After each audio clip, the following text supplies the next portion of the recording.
Let's talk about the single power 2-gain smart switch.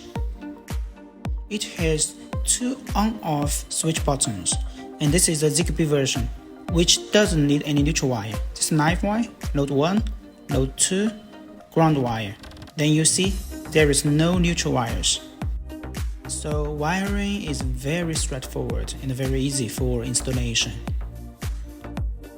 After wiring, you can use this knob to adjust the night light to a right brightness.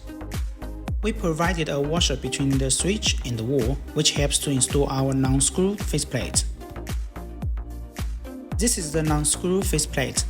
It also fits the screw-type faceplate, 1-gain, 2-gain. So non-screw type, screw type, and 2-gain faceplate. So once it's paired with your Zigbee hub, you can control it from manually and from your app, and also you can use Alexa or Google Home to control it from anywhere you like. If you have any tech queries, please visit our support page.